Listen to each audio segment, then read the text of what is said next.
Mike Brown is going to be the key for them, the senior running back. He had 204 yards last week and surpassed 2,000 total rushing yards and is just the 11th Bearcat in school history to do so. All right, Tavius, you were unreal tonight. Back and forth down the field. How difficult was it to keep up with Lone Grove as they are such a great team? It was very hard. I mean, we just worked hard, everything. I couldn't done any of it without my line. Unfortunately, Denison coming off a tough 53-34 loss last week against Centennial High School, but hoping to get right back in the saddle tonight and take home a win against Lebanon Trail. They're looking to advance to the state semis for the first time since 2013. It's been a year of redemption for the Blue Devils, seeing as how last year they got bumped in the first round and it wasn't how they were hoping things would end, but this year it's basically the exact opposite. Last game of the season, and you yourself earlier this week said you're treating it as a playoff game. What's the team atmosphere like tonight? We're excited. We just had a great pep rally. Since it opened in 1940, Bearcat Stadium in Sherman, Texas has been home to some huge wins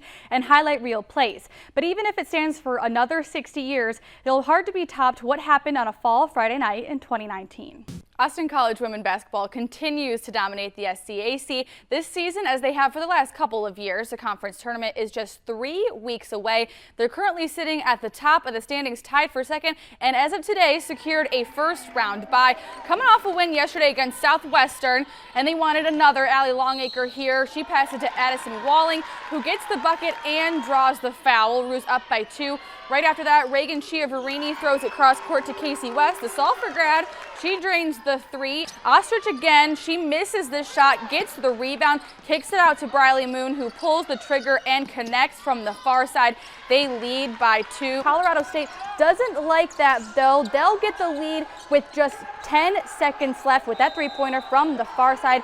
But of course, it's Cam Hogan who gets this absolute miracle shot, chucks it up at the buzzer to get the 79-77 win over Colorado State. Obviously, the crowd going wild, his teammates going wild, his mom was there crying. It was a beautiful day for Grayson softball this afternoon, opening up a series against Howard. Bottom of the 5th, Vikings down by 1. One woman on, Brittany Thomas sends this one flying back to the wall. She gets a stand-up double and advances runners. Isa Portillo in the box now. She pops it up. It's a short stop. Haley McMillan who catches it as she falls. That stops Washington right in their tracks. And to end the game, Grace Anderson gets her 15th and final strikeout of the day. Tisch wins their first state title in school history. I've known since career day back in elementary school that's what I wanted to do, and when I finally got the opportunity to do it, I took it. The chance to lead, fight, and represent your country is exactly what they're talking about. Joining the military right out of high school isn't for everybody, but for these 4 Texoma seniors, it's something they've dreamt about their entire life. Dad was always telling me, find something bigger than yourself and be a part of it. And I was like, well, shoot, what's something bigger than myself? I love my country. And so that's when I was like, the Air Force is where I'm going to go. My great-grandpa, my grandpa, and both my uncles and my aunts were in the military, Air Force, and Army, so they know how it's impacted their life, so they've always pushed me to do that. For these 4, along with many others around the country, the decision to join the military brings a lot of uncertainty and responsibility. But for Riley, Addison, Mason, and Hunter, they'll be leaning on the lessons they learned as high school athletes to get them through this next chapter.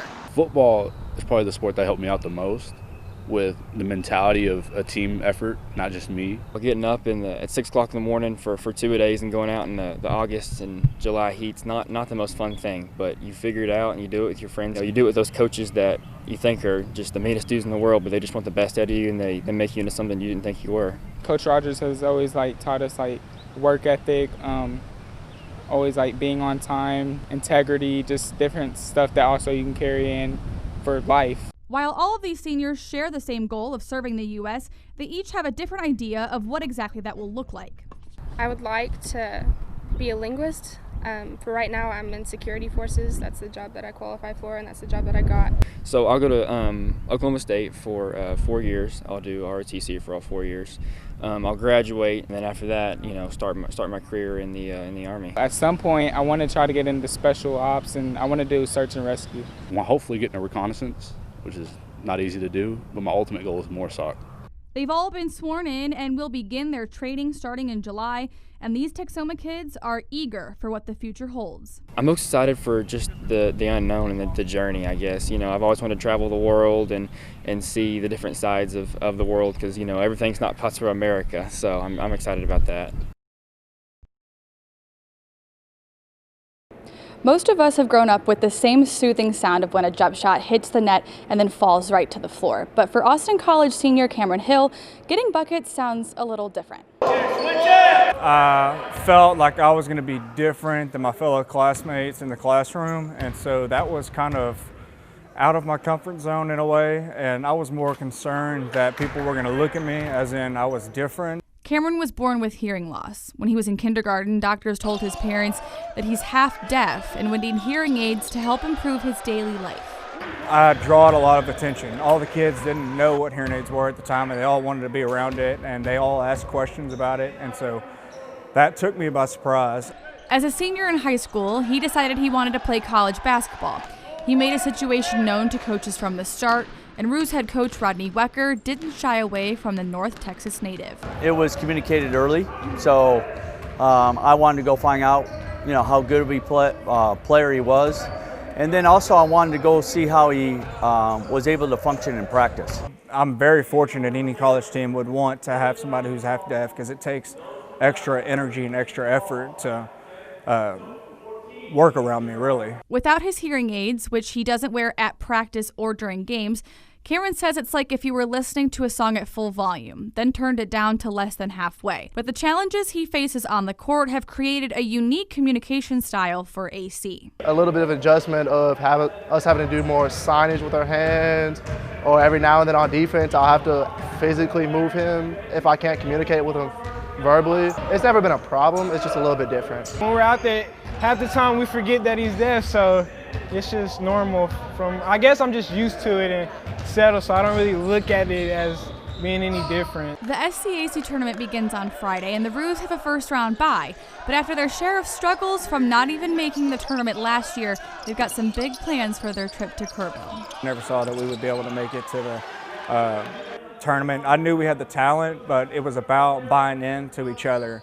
And I feel like we've given ourselves up and buying into the guy sitting next to you, and I feel like that's going the extra mile.